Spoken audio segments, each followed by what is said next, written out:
É com muito prazer que começamos mais um Floripa em Foco especial com o nosso querido amigo Rogério Freitas, o Jean-Val Elan. Bem-vindo, Rogério. Obrigado, mais uma vez, dizer da minha alegria, da minha honra de estar aqui com você, com seus telespectadores. Aqui do canal 4 da NET de Florianópolis e também pelo tvfloripa.org.br e agora também pelo aplicativo, pelo app TV Floripa, para você nos assistir no seu celular. Obrigado pela presença, é sempre um grande aprendizado, e obrigado a Sinamara, que está ciceroneando, né? O Jean-Val Elan, o Rogério Freitas aqui em Floripa. E já deixamos o contato da Sinamara, @hotmail.com, porque você vai ver que tem muita informação legal e que você vai querer pesquisar. E o Jean-Val Elan vem volta e meia aqui para Floripa com suas palestras, cursos, vai ter um grande seminário nos dias 7 e 8 de abril aqui em Florianópolis, você vai saber detalhes mais adiante. E essa sua vinda específica aqui está sendo para falar a respeito dos tempos pré e pós-diluvianos, tipo antes da Arca de Noé, essas coisas, Jean-Val Elan? O que tem sobre o pré e o pós-diluviano?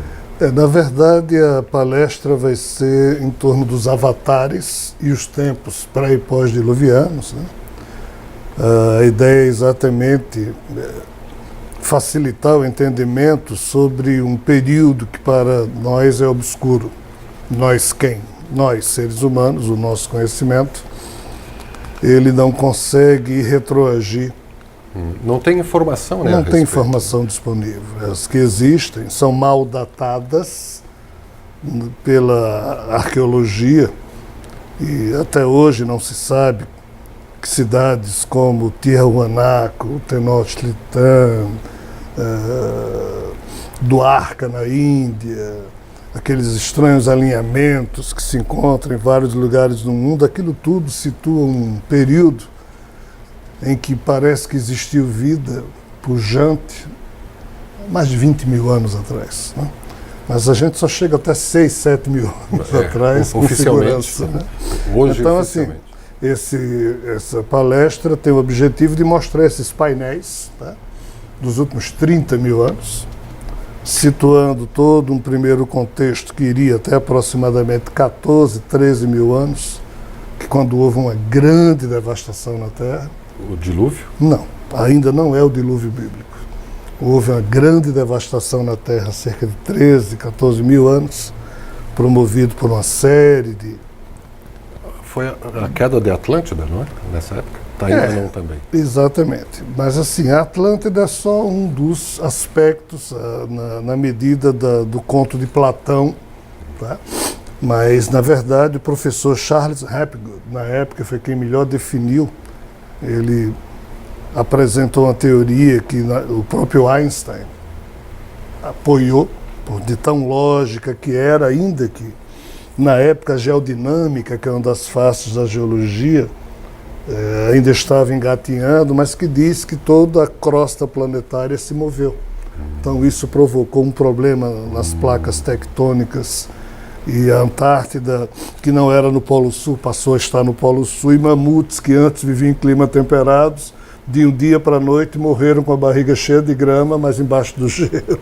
Morreram congelados. Morreram congelados, mas comendo grama, ou seja, estavam em ambientes onde existia vegetação e de repente esse ambiente passou a receber cargas e mais cargas de gelo. Então, esse período aqui é o que é o da grande devastação, que está descrito em muitas outras culturas, narrativas ancestrais, né? E então a gente conta uma história até aqui situando quais as principais organizações que então existiam na Terra. Aí tem um período de transição entre 13 e 9 mil anos, que é em que o sofrimento do planeta, de acordo... Até se adequar. Até se adequar, e surge o dilúvio bíblico, entre 8 e 9 mil anos atrás. Aí, disso aí, há toda uma nova história, ou seja, entre o tempo pós-diluviano, em que o mundo começa a se organizar, em que a gente hoje consegue antever esses dias mais antigos, que é até onde vai o nosso calendário oficial, mas aí entra a descendência de Noé, com Cã, Jafé, Sem, seus 3 principais filhos, né? Em que os próprios estudos genéticos hoje em dia apontam para algo intrigante. Né? Intrigante? Muito intrigante. Não eram descendentes? Não, Porque foi hoje, mexido no DNA. Hoje em dia tem 3 linhas muito claras de DNAs no Ocidente, tirando o continente americano, que é outra história. Então, na África, você tem a descendência de Cam, no Oriente Médio, de Sem, e na Europa e na Ásia, a descendência de Jafé. Uau! É impressionante. Instigante isso, hein? Tem que pegar essa palestra, né? Mas, a hora que você estiver assistindo isso aqui na TV Floripa, ela já vai ter passada, mas entrando no IEA, vai ter acesso a mais informações. Sim, basicamente essas palestras a gente deixa disponibilizado no IEA. Certo. A gente já vai passar esses endereços também. E havia avatares rondando, ciceroneando a raça humana naquela época pré e pós-diluviana? Isso, no sentido do termo sânscrito, avatar corresponde para os seguidores de Vishnu, os Vaishnavas, às encarnações do Senhor Vishnu. Já os seguidores do Senhor Shiva dizem que não, avatar é a encarnação da Trimurti, ou seja, de Brahma, Vishnu e Shiva. Não era só Vishnu que produzia as suas consciências para trabalhar especificamente nesse ou naquele sentido. Mas como é que a gente pode compreender isso? A ciência hoje já está apontando para o fato de que, queiramos ou não, entendamos ou não, gostemos ou não, há um universo paralelo ao nosso. Ou seja, o nosso universo existe, mas já tem algo que, pela influência gravitacional, os cientistas já deduzem da inevitabilidade de um universo paralelo vizinho. É como se o nosso fosse material e este aqui antimaterial. Né? Então, tipo mais sutil? No mesmo sutil espaço. Porque exatamente, mas assim, um não pode se encontrar com o outro porque se destroem mutuamente. Lá no início do Big Bang, a cada 10 bilhões de partes de matérias que se reunia com 10 bilhões de partes de antimatéria, sobrava uma antimatéria e uma matériazinha. Dessa parte que sobrou é que o nosso universo foi constituído e provavelmente, segundo os cientistas, esse universo antimaterial. Qual é a questão? Tudo indica que o mundo dos demônios, não demônio no sentido do termo da Igreja Católica, mas dos demos de antigamente, né, que eram seres que não eram biológicos e por isso eram chamados demos. Aqui estão as famosas locas, ou seja, moradas. Na mitologia grega chama-se éons ou genos, em que os deuses moravam. E durante um tempo surgiram portais que permitiam que esses deuses passassem para esse universo de cá. E passaram. Só que houve um tempo em que esses portais se fecharam de novo, que foi o ano 2012. Eles voltaram. Não ficou nenhum?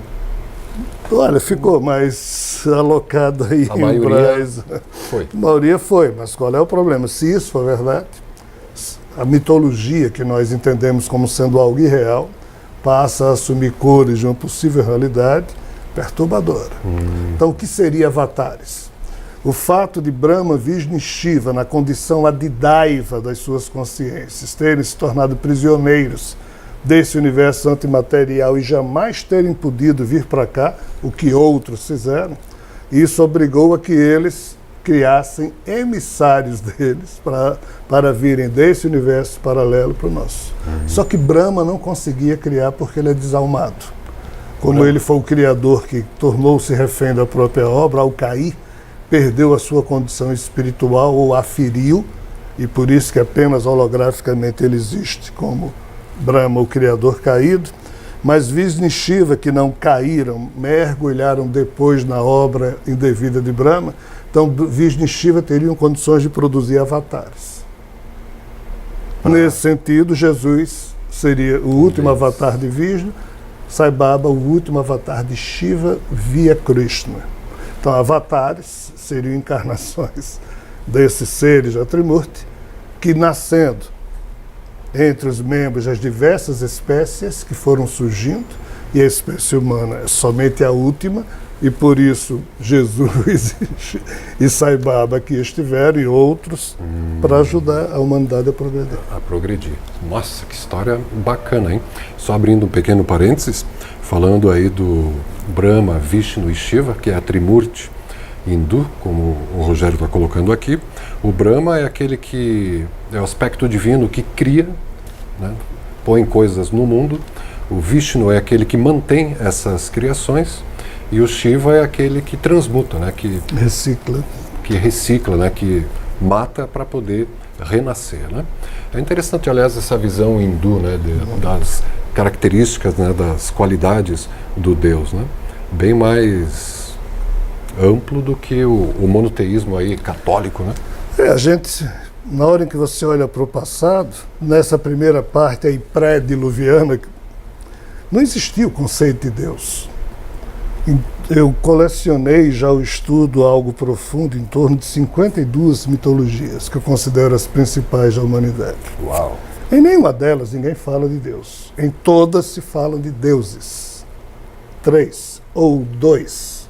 E sempre com um que ia criar uma coisa e deu problema e outro ajudou, e outro. Ou seja, em todas as mitologias há trilogia. Só uma ou outra que é um único. Todo-poderoso, castigador. Não, mas isso aí não é mitologia. Aí já é religião. As religiões surgiram depois das mitologias. Então, por exemplo, o que a gente chama de religião cristã hoje, nada mais é do que uma tradição semítico-babilônica de contos da mitologia suméria, tá? da mitologia acadiana, que hoje foi transformada em cristianismo. Essa é a questão. Então, as religiões surgiram tomando emprestado as mitologias, painéis que interessavam para ela, e dos deuses que disputavam lá atrás esse espaço, a religião diz, esse Deus aqui é o Deus. Ou seja, a religião elegeu um daqueles 3 deuses como sendo o único Deus de acordo com sua fé. De acordo com o seu interesse. O seu interesse. Então, as religiões já são usurpadoras das ideias mitológicas, enquadrando nos seus interesses étnicos. E econômicos também, né? Aí depois surge o interesse econômico. Então, assim, primeiro mitologia, depois religião. O pensamento crítico, o pensamento científico, filosófico, que surgiu depois das religiões, até hoje tenta encontrar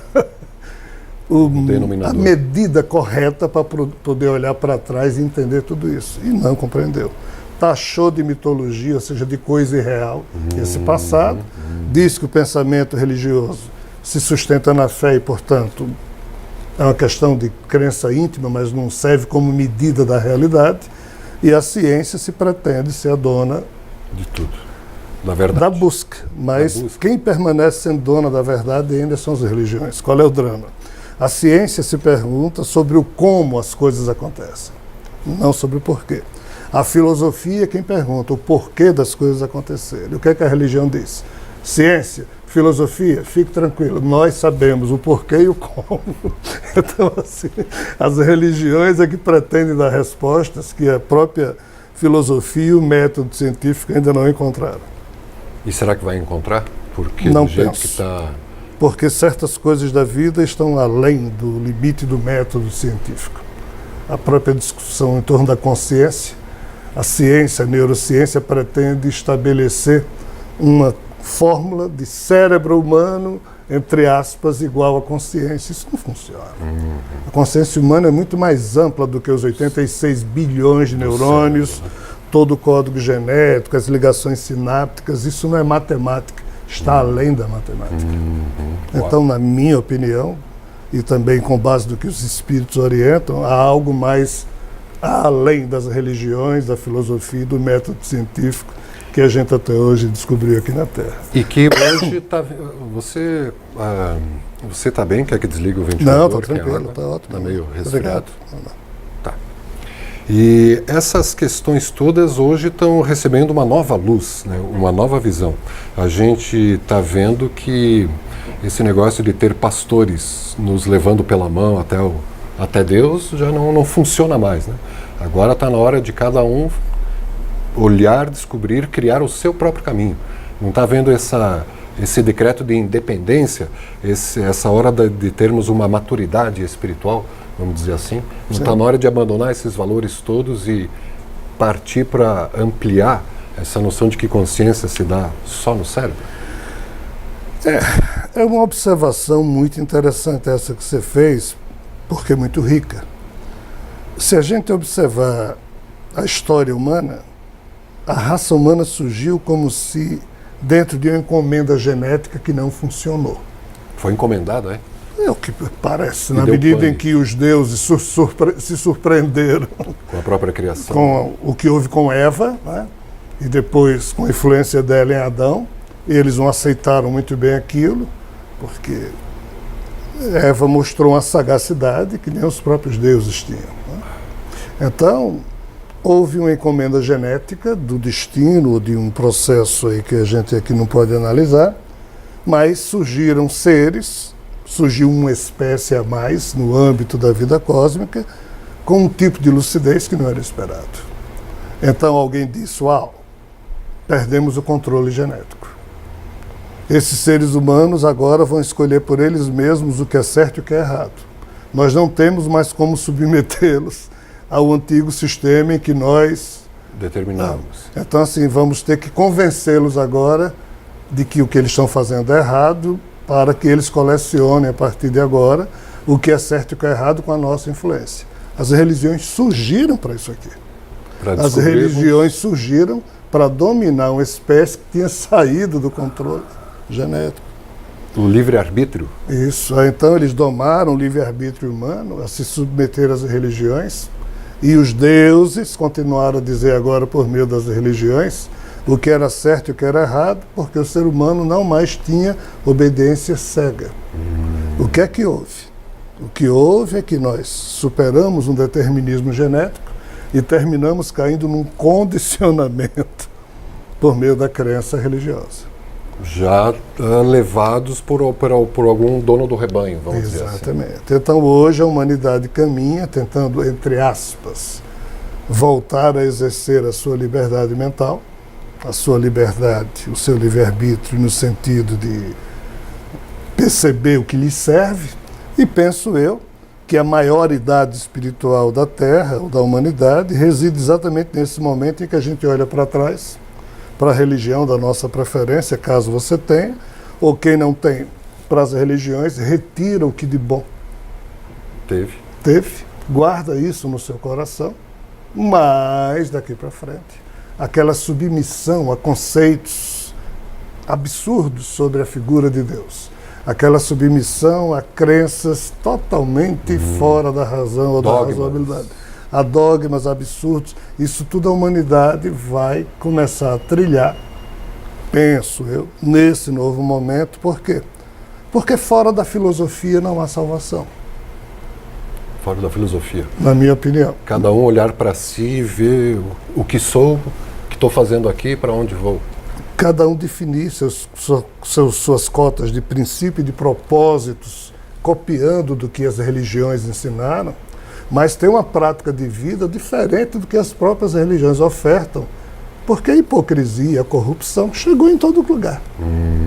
Então, assim, a humanidade, para poder escapar disso, só escapa na medida em que cada agente da vida, ou seja, cada ser humano, por si mesmo tem um senso crítico de olhar para trás e perceber o lento processo de evolução do pensamento humano, saber que coisas boas aqui aconteceram, que há bons ensinamentos religiosos, bons exemplos, mas as gerações do futuro não vão mais se submeter a essas. Tudo muito deturpado.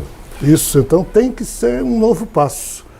Tem que, entre aspas, se libertar de valores que há milênios ou há séculos as religiões impõem sobre os ombros das pessoas, que não têm serventia lógica no sentido do bem e do belo. Então penso eu que a nossa maturidade espiritual está convivendo nesses últimos momentos em que a gente está olhando aí para um cenário de uma peça que já acabou, ainda que os atores não tenham compreendido que acabou. Mas eu acho que o dono do teatro, o diretor da peça e o autor do enredo e do roteiro, esses aqui já desistiram porque ninguém está uma bagunça tão grande que Ninguém se dá entre conta. aspas, está no comando de coisa alguma nesse sentido. Você diria que então temos que parar de seguir dogmas e seguir o coração? Penso que sim, mas veja bem, isso não serve para toda a humanidade ainda. Nem todos estão preparados para se perceber? Nos 7 bilhões de seres humanos, nós temos irmãos e irmãs nossas em vários estágios. Então, assim, alguns precisam ainda de uma disciplina, alguns precisam de um ato de contrição, e ele se anula e quer escutar de um pastor, de um padre. Quer delegar a sua salvação. Isso que seja, mas o que eu estou dizendo é que a humanidade do futuro não vai ter isso aqui mais. Nós estamos numa transição. Então, para aqueles que já pretendem dar esse passo mais largo, respeitando o que existe, mas não ficando aqui dando um passo mais largo, esses terão que, entre aspas, imitar Jesus, não no seu sentido religioso, mas humano. Humano. Para fecharmos, então, o que seria seguir Jesus? Jesus não dava conselho a ninguém, Jesus não se metia na vida de ninguém, não julgava. Jesus dizia, olha, eu ajo dessa forma, se o que eu estou fazendo serve para você, tome a sua cruz e siga meus passos. Ou seja, é uma coisa meio dionisíaca. Na hora que você age diferente do rebanho, você paga um preço. Por isso que eu tomar a cruz e seguir os passos. Você não pode esperar compreensão nem aplauso, mas você não consegue mais ficar parado junto com o rebanho, se você anda. Essa atitude de ousadia, essa atitude de subir um degrau nessa escada, já que todo mundo quer se horizontalizar e você quer se verticalizar, a turma que fica estacionada joga pedra em quem sobe, mas é necessário subir. E alguns seres humanos estão subindo. Então, em algum momento, muitos irão. A transição começa aqui. É necessário fazer algo, não dá para ficar parado aí esperando a salvação.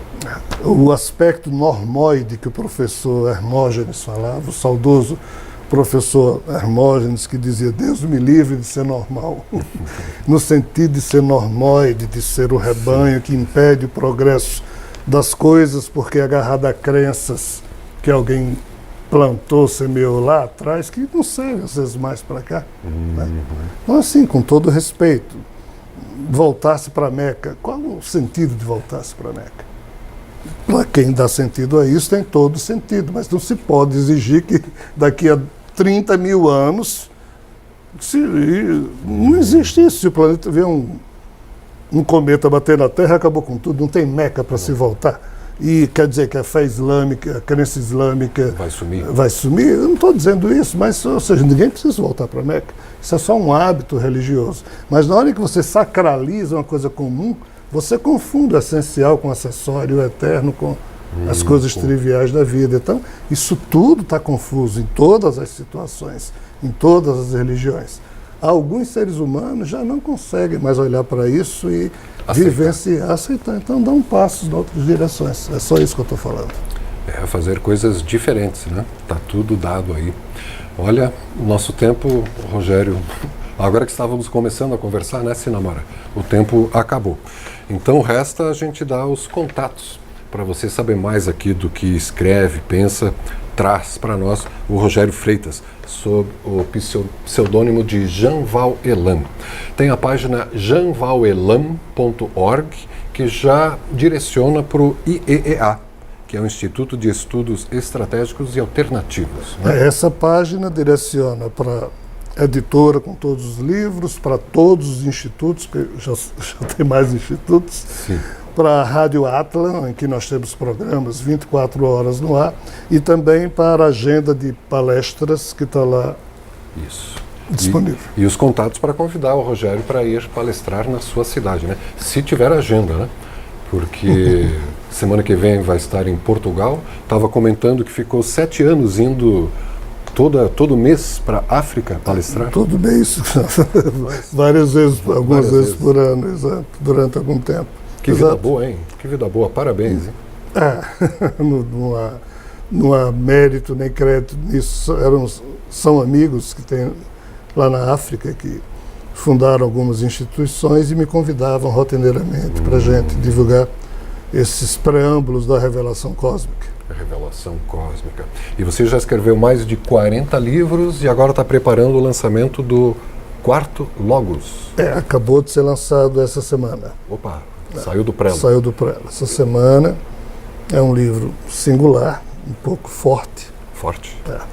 Porque ele traz cores novas para as coisas velhas e às vezes isso não é agradável. Isso tudo que você falou rapidamente aqui nesse. E ele dá um vislumbre de como as coisas poderão ser daqui por diante e não agrada a quem quer que as coisas continuem a ser como sempre foram. Bacana. Então, assim, é um livro um pouco profundo, é leitura para gente adulta. E está disponível através do IEEA. Isso. O contato ali para conseguir. E o contato de novo da Sinamara, @hotmail.com, que é o contato aqui em Floripa, e o telefone dela, 48, da região da Grande Florianópolis, 999-61-8644. E procure no ieea.com.br a agenda de palestras do Rogério para você se encantar. E a gente aqui fica encantado, né? Cada vez que recebe a sua visita. Muito obrigado pela presença. E até os dias 7 e 8, pelo menos, de abril, né? Num grande seminário de um final de semana inteiro, no Hotel Flop, aqui bem no centro de Florianópolis, do qual você ainda vai ouvir falar bastante. Sua próxima vinda é só em abril agora? Penso que sim, só em abril. Que haja brechas na agenda para a gente ter o privilégio. Eu que agradeço a generosidade. Até a próxima oportunidade. Agradecemos a audiência de você, telespectador, que pode rever esse bate-papo com o Rogério Freitas, o Jean Vauelan, daqui a pouco a partir das 10 da noite na TV Floripa, a TV que você vê, ouve e sente a diferença.